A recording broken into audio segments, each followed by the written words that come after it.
시청자 여러분 안녕하십니까? 김동수입니다. 이 시간에는요, 대한민국의 부정선거와 국제조작 네트워크에 대해서 자세하게 살펴보겠습니다. 한미 리더스 포럼 대표와 전 청와대 특별 감찰 담당관을 역임한 박주연 변호사가요, 이 부정선거에 대한 내용을 일목요연하게 정리한 글을 올려서 많은 공감대를 받고 있습니다. 박주연 변호사는요, 지난달 30일 페이스북에 올린 대한민국의 부정선거와 국제조작 네트워크, 껍데기만 남은 주권에 던지는 마지막 경고라는 제목의 글에서 껍데기만 남은 주권에 던지는 마지막 경고, 민주주의에서 선거는 결과가 아니라 절차라고 강조를 했습니다. 아울러 그 절차가 공정하고 투명하며 일반 국민의 상식적 검증에 열려 있을 때만 선거 결과는 주권의 표현이 된다며, 이 명제는 법률가에게 선택의 문제가 아니라 전제 조건이다. 절차가 무너지면 결과는 정당성을 상실하고 그 순간 민주주의는 껍데기만 남는다고 못 박았습니다. 또 대한민국은 지난 수년간 이 가장 기본적인 원칙을 체계적으로 훼손당해 왔다며, 그럼에도 불구하고 국가는 침묵했고 제도는 방치되었으며 문제를 제기한 국민은 음모론자로 낙인 찍혔고 심지어는 수사받고 재판받기도 했다고 안타까운 심정을 토로했습니다. 박 변호사는 이제 더 이상 질문을 미룰 수 없다. 이 상태를 그대로 둔 채 또다시 선거를 치를 것인가, 그리고 국민을 서서히 감각을 잃고 주권을 잃어버린 끓는 물의 개구리로 만들 것인가, 선택을 요청했습니다. 자, 박주연 변호사의 페이스북을 그대로 옮긴 내용을 소개해 드리겠습니다. 첫 번째입니다. 대한민국의 부정선거는 중국과의 구조적인 연관성이 있다고 밝혔습니다. 우연이라기보다는 어려운 정황의 축적 부정 문제는 국내 정치 갈등의 차원이 아니다. 가장 먼저 짚어야 할 것은 중국과의 구조적인 연관성이다.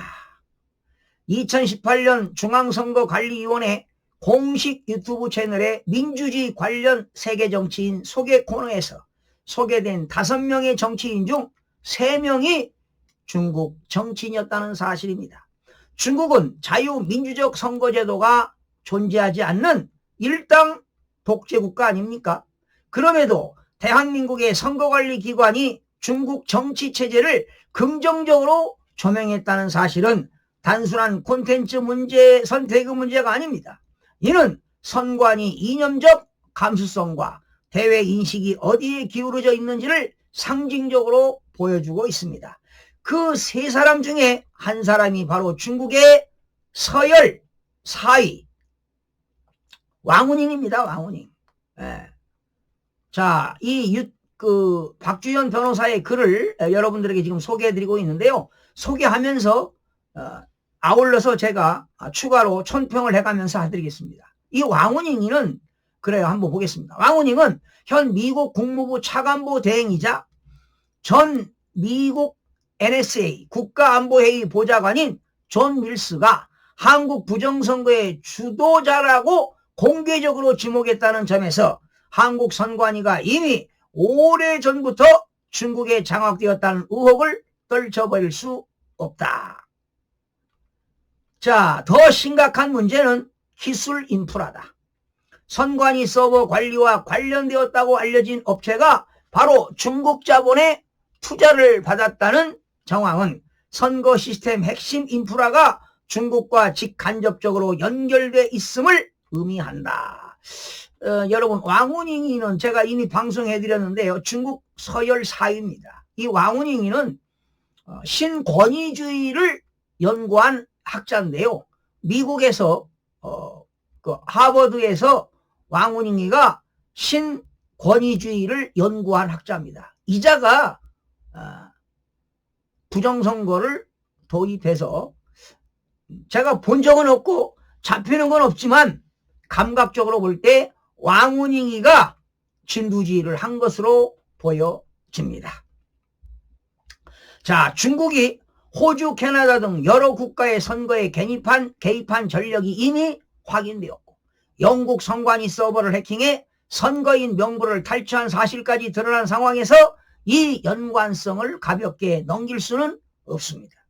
심지어 미국에서도요, FBI 국장이 2020년 대선에 중국이 개입했다는 증거가 있다고 공개적으로 언급한 적도 있지요. 트럼프 전 대통령이 2020년 대선을 부정선거라고 주장해 온 건 역시 단순한 정치적 수사가 아니라 이후 공개되고 있는 자료들과 맞물리며 재조명되고 있습니다. 이러한 국제적 맥락 속에서 이재명 당선 이후 중국에 대한 인국의 영향력 확대를 우려하는 목소리가 커지는 것은 결코 비논리적이지 않다. 여러분, 지난해 6.3 조기 대선에서 이재명이의 당선 선관위가 발표했지만,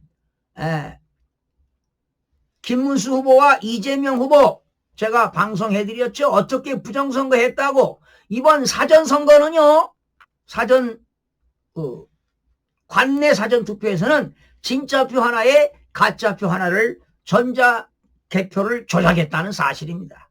이 숫자는 절대로 거짓말을 하지 않습니다. 제가 이걸 방송하고 나니까 MBC에서 저를 부정선거 음모론자라고 언론에 공개했지요. 그래서 제가 반박을 했습니다. 거기에 담당 기자, 담당 작가, 담당 PD 비판한 적도 있습니다. 제가 시간적인 여러 가지 시간적, 정신적, 경제적 여유가 있다면 MBC를 고발하고 싶습니다.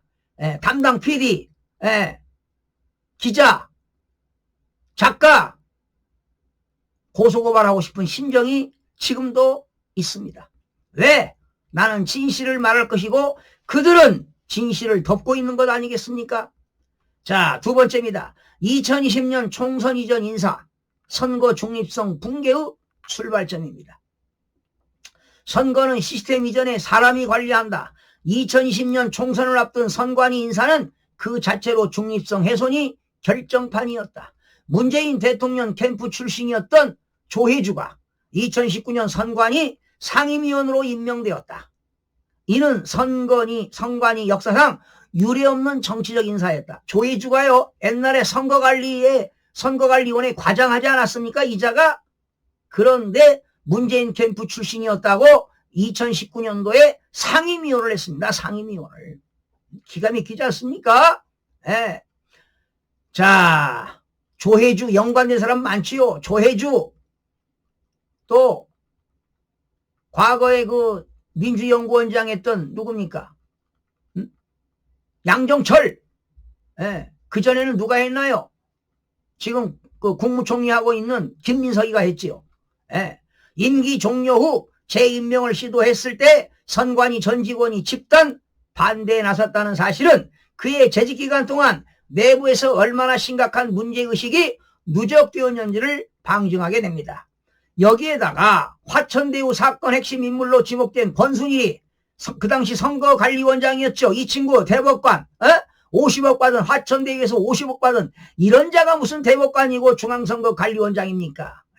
이런 친구들이 대한민국을 망쳤어요. 권순일 대법관이 선관위원장. 이런 자들이 대한민국 법관이라는 것이 정말 창피스럽습니다. 특정 정치 세력과 깊게 얽힌 인사가 선거 관리의 최고 책임자가 되는 구조 자체가 이미 공정성을 무너뜨린 상태였습니다. 권순일 이런 자가 대한민국 망친 거야. 세 번째입니다. 2020년 총선 이후 물리적 위조 증거의 집단 출현입니다. 2020년 총선에서 이때가 여러분 21대 아닙니까? 이때 더불어민주당에서 가짜 국회의원이 38명 나왔습니다. 제가 방송해드렸죠. 2020년 총선에서 발견된 투표지들은 통계 논쟁의 대상이 아니다. 이는 물리적 증거이다. 숫자는 거짓말하지 않지만 물리적으로 많이 증거가 나오지 않았습니까? 그 당시 소송해가지고요. 겹쳐 인쇄된 배춧잎 투표지. 상단에 다른 종이가 붙어있는 투표지, 칼로 자른 종이 조각이 붙은 사전 투표지, 롤, 프린터, 구조상 나올 수 없는 옆으로 쏠린 인쇄, 롤 용지 끝에 붙은 실물 화살표 스티커가 인쇄된 투표지, 한 번도 접히지 않은 신권 다발 투표지, 투표록에 기재된 투표 관리관 찍지 않은 투표지들의 실종 등 있어야 할 투표지들은 없고 없어야 할 투표지들이 나온 사실 등 이 모든 것은 우연이나 단순 실수로 설명될 수 있는 범위를 넘어섰다. 특히 이 시점을 기점으로 사전투표와 당일투표 간 득표 비율이 급격히 달라졌다는 점은 사전투표 시스템이 조작된 핵심 경로였을 가능성을 강하게 시사한다. 제가 이미 방송해 드렸는데요. 저는 배춧잎 투표지 본 적도 없습니다. 인쇄된 투표지 본 적도 없는데 제가 20대, 21대 2020년 선거를 제가 조사해 보니까요. 서울 같은 경우는 진짜표 3장에 가짜표 하나를 집어넣고 인천 지역, 경기도 지역은 진짜표 4장에 가짜표 하나를 집어넣고요. 부산 같은 경우는 진짜표 7장에 가짜표 하나를 집어넣더라고요. 제가 이미 방송해 드렸습니다. 숫자는 거짓말을 하지 않습니다. 아마 박 전 변호사는 이 내용을 알고 있을지 모르겠는데 알고 있겠죠. 예. 그러나 박 전 변호사가 하는 이야기, 이 내용은 나는 소송해서 변호사가 아니기 때문에 거기에 가본 적이 없기 때문에 이거는 박 전 변호사가 소송을 해가지고 법정에서 이런 내용이 나왔다는 거 아니겠습니까? 그것을 대법관들이 눈 감은 거 아니에요. 에? 그러니 대한민국 대법관들이 선거소송해가지고 대법관들이 뭉갠 거 이자들이 나쁜 놈들입니다. 에? 특히 이 시점을 기점으로 사전투표와 당일투표가 여러분 사전투표는 63대 37, 62대 38, 62.5대 37.5, 61.5대 38.5, 64.5대 35.5 이거 나올 수 없는 거지요. 그런데 당일투표는 51대 49, 50.5대 49.5 이거 도저히 있을 수 없는 얘기입니다. 통계학의 대수의 법칙에서 있을 수 없는 얘기입니다. 그러니까 이거는 완전히 전자 조작을 한 겁니다. 전자 조작. 진짜표 3장 나올 때 가짜 하나를 숫자를 조작한 겁니다. 전산 조작을 한 거지요. 그리고 소송이 걸리니까 투표함에다가 그냥 배춧잎 투표지를 집어넣은 거지요. 네? 상단에 종이가 붙어있는 건 막 투표지를 집어넣는 거지. 칼로 자른 종이 조각이 붙은 사전 투표지를 집어넣은 거지 뭐. 네? 스티커가 인쇄된 투표지 집어넣은 거예요. 한 번도 접히지도 않는 신권 다발 투표지가 대량으로 나온 겁니다. 그런데 대법관들이 이걸 뭉갠 거 아닌 겁니까? 그런데 그 당시 지기현 판사는 재판 연구관으로서 그걸 폭격했습니다. 분명히 지기현 부장판사 대한민국에 부정선거가 있다는 걸 알 겁니다. 그래서 2월 달에 내란 재판할 때 무죄를 선고해야 되는 겁니다. 왜 윤석열 대통령이 비상계엄을 했겠습니까, 여러분? 부정선거 진실을 규명하려고 한 거 아닙니까? 대한민국에 안목하고 있는 반국가 세력을 척결하려고 한 거 아니겠습니까? 자, 4번째입니다. 선거소송과 사법부 검증 없는 결론이다. 2020년 총선 이후 제기된 선거부용 소송에서 법원은 문제 있는 투표지의 존재 자체는 일부 인정하면서도 누가 어떻게 조직적으로 부정선거를 저질렀는지 입증되지 않았다며 소송을 기각했다. 그러나 동시에 대다수의 증거 신청은 기각되었다. 입증할 기회를 차단해놓고 입증 부족을 이유로 기각하는 것은 명백한 논리적 모순이다. 전국에 있는 모든 선거관리위원장이 관행적으로 법관 출신이라는 구조 속에서 법원이 자신의 관리 책임을 면하기 위해 소극적으로 판단한 것이 아니냐는 의심이 제기되는 것은 자연스러운 것이다. 당연한 얘기입니다. 그러니 전국에 있는 선거관리위원장이 법관 출신 아닙니까? 끼리끼리 하는 거 아니에요? 끼리끼리. 여러분, 양산 개표소에서요. 양산 개표소에서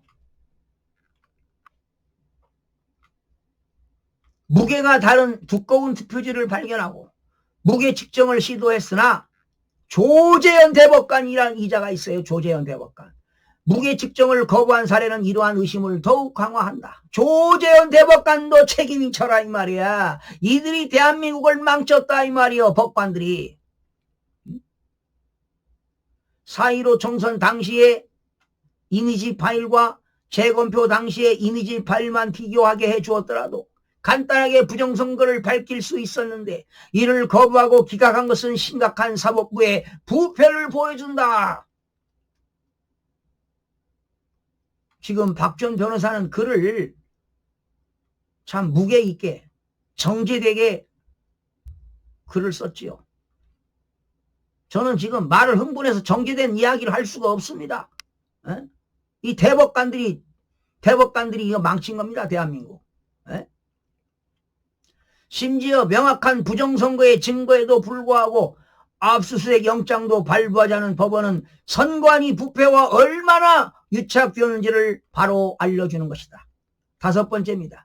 2022년 지방선거, 2024년 총선, 2025년 대선 반복되는 이상과 무대용. 그리고 2022년 강북구청장 선거에서 200표 차이로 낙선한 후보의 재검표 요청은 2년 넘게 거부가 되었다. 그래서 제가 2022년 강북구청장 선거 완전히 부정선거 제가 방송해드렸죠. 몇 표 차이로 누가 이겼는가. 진실은 그래서 중앙선거관리원회 서버를 깔아 이거야. 서버. 중앙선거관리원회에 있는 선거인 수와 투표자 수는 다 가공된 숫자라는 거 아닙니까? 응? 이후 계엄 이후 개봉된 투표함 5개 모두에서 신권 다발 투표지가 발견되었다. 당일 투표든 신권 투표든 신권 다발이 나오는 것은 구조적으로 설명이 불가능하다. 이거 말이 되는 겁니까? 같은 해 대통령 선거에서는 삼산체육관 앞에서 정체불명의 투표함을 들고 들려가다 시민에게 제지되자 차량에 싣고 도주한 사건까지 발생했다. 2024년 4.10 선거 총선과 2025년 6.3 대선 소송도 대법관들이 재검표 변론을 할 생각은 하지 않는다.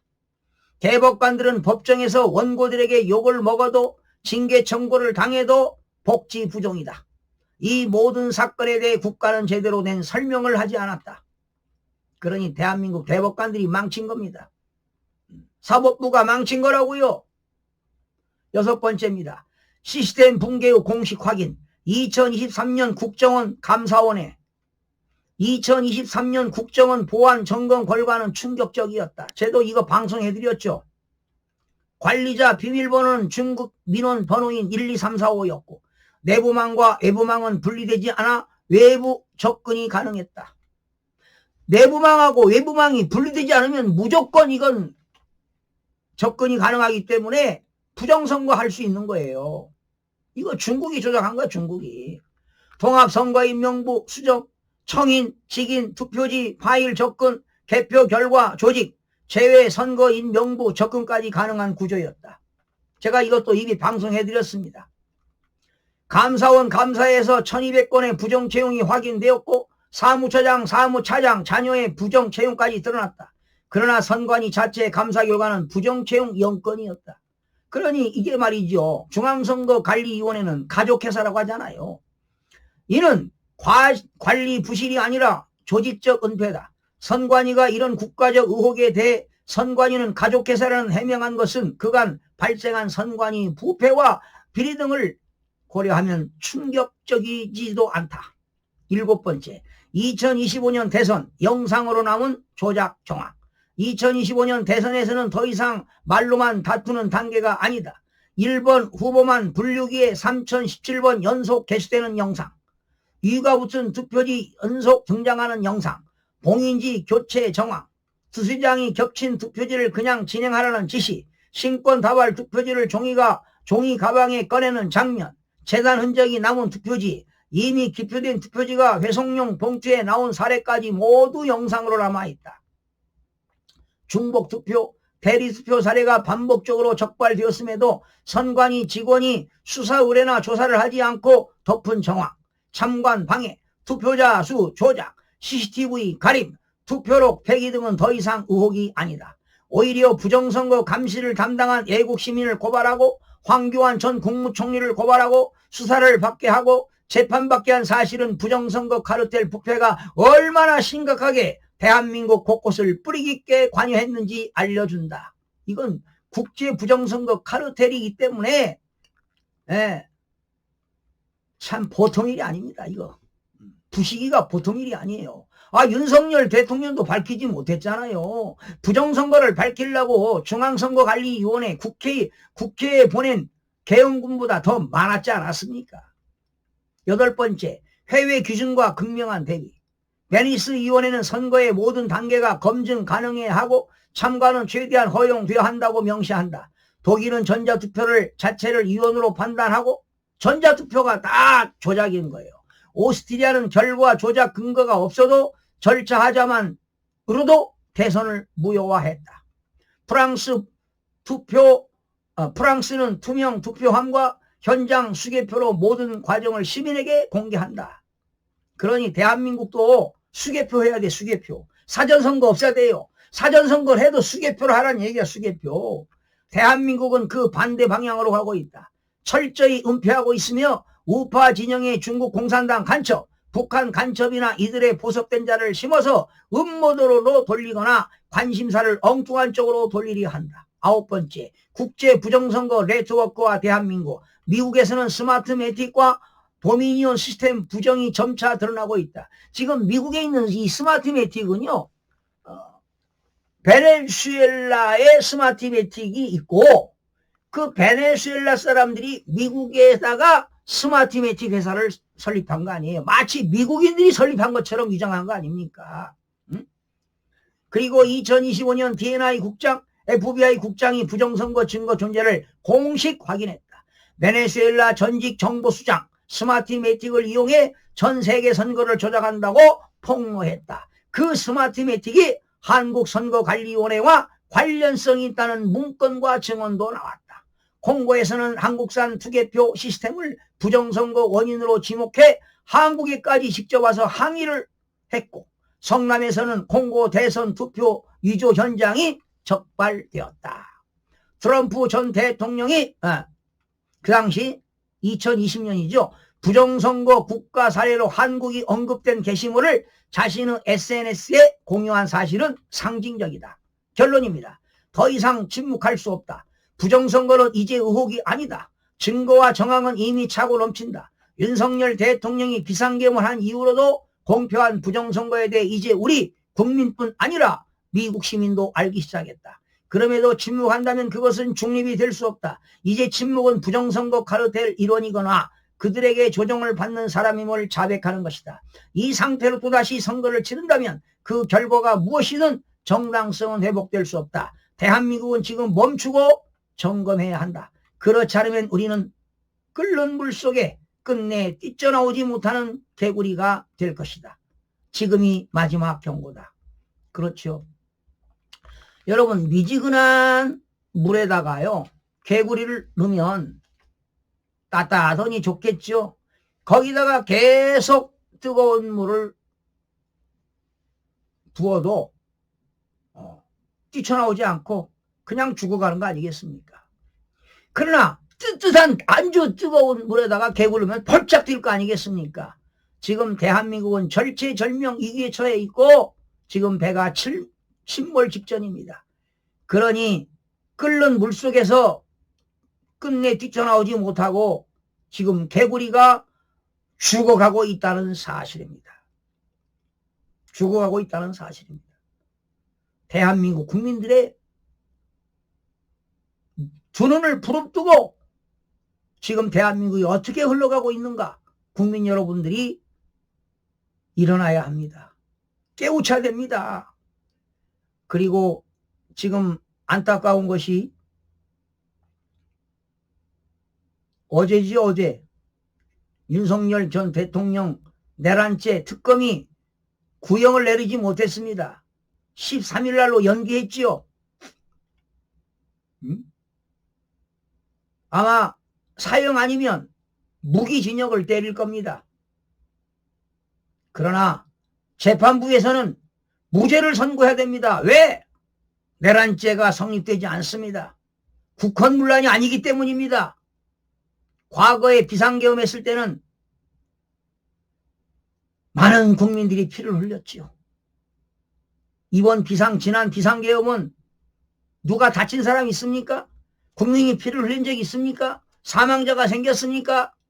그리고 몇 시간 만에 국회에서는 비상계엄을 해제했습니다. 그리고 헌법 77조에 의해서 윤석열 대통령은 최고 통수권자로서 비상계엄을 선포할 자격이 있습니다. 통수권자가 할 권한이 있다는 것입니다. 왜 계엄법이 있습니까? 당당하게 최고 통수권자가 합법적으로 비상계엄을 선포한 겁니다. 절대로 국헌문란이 될 수가 없습니다. 이번 내란 특검팀에서 모든 방송을 하지 않았습니까? 국민들이 다 그 내용을 알고 있습니다. 먼 훗날 조은석 특검 받을 겁니다. 그러나 이번 특검이 사형 아니면 무기징역을 때릴 겁니다. 아마 조은석 특검은 사형을 때리고 싶을 겁니다. 그러나 특검보들이 반대하고 있을 겁니다. 사형은 안 됩니다. 사실 우리나라는 사형제도가 없잖아요. 무기징역, 금고는 안 할 겁니다. 징역을 때리겠지요. 그러나 사법부가 중립을 지키고 공정하게 헌법과 법률에 의하여 판결을 내린다면 무죄가 선고되어야 된다고 저는 강력하게 주장하는 바입니다. 그리고 이번에 공소 기각이 되어야 한다고 보는 겁니다. 그리고 윤석열 대통령을 체포하는 것은 공수처가 하지 않았습니까? 내란죄라고 한다면 경찰만이 수사할 수 있는데 공수처가 한 겁니다. 영장을 청구한 것도 잘못됐습니다. 당연히 공소 기각이 되어야 할 것이며 재판부에서는 무죄가 선고되어야 된다고 강력하게 주장하고 싶습니다. 며칠 전부터 자유대학 학생 박준영 학생, 연세대 대학의 출신 25세 박준영 학생이 지금 4일 동안 법원 앞에서 단식투쟁을 벌이고 있습니다. 이 추위 강추위에도 말이지요. 몸이 얼고 손발이 꽁꽁 얼고 가슴에 통증을 느끼고 이러고 호소를 하고 있습니다. 윤석열 대통령은 절대 내란죄가 성립될 수 없다. 공소 기각이 되어야 된다. 무죄가 선고되어야 한다. 이러고 외치고 있습니다. 이렇게 젊은 학생이 국가를 위해서 외치는데 어느 국회의원 하나 와서 격려하고 독려하는 국회의원, 같이 하는 국회의원이 있었습니까? 지금까지는 보지를 못했습니다. 대한민국에 정말 이러한 비현실적이고 이러한 정치인들을 봤을 때 국민의 한 사람으로서 가슴이 미어집니다. 그러니 그 부모, 그 박준영 학생의 가족들, 친지들은 얼마나 가슴이 미어지겠습니까? 죽음을 무릅쓰고 대한민국을 구하고자 이렇게 외치는 그런 박준영 학생에게 국민 여러분들은 많은 뜨거운 격려와 찬사를 보내야 할 것입니다. 외국에서도 해외 동포들이 박준영 학생을 구하자. 이 젊은 학생이 앞서 나가는데 과연 기성세대들은 뭐하고 있는가? 특히 정치인들은 뭐하고 있는가? 특히 야당 국회의원들은 뭐하고 있는가? 정말 한심스럽게 그지 없습니다. 이제 돌아오는 지방선거 몇 개월 남지 않았습니다. 사전선거제도 폐지해야 됩니다. 폐지가 안 되면 사전선거할 때 투표관리관에 개인도장을 찍는 것을 관철시켜야 합니다. 그리고 수개표를 해야 됩니다. 전자개표를 없애야 됩니다. 수개표 해야 돼요. 이런 공직선거에 투명하고 공정한 선거가 될 수 있도록 외치지 않고서는 대한민국은 바로 설 수 없다는 사실을 국민 여러분들이 알아야 할 것입니다.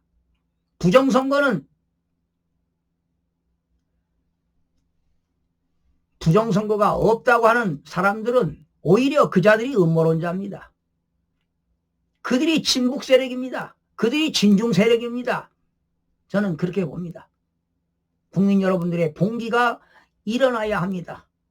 이렇게 가다가는 대한민국은 침몰하고 말 겁니다.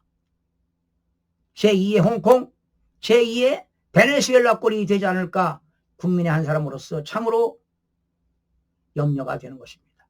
시청자 여러분 고맙습니다.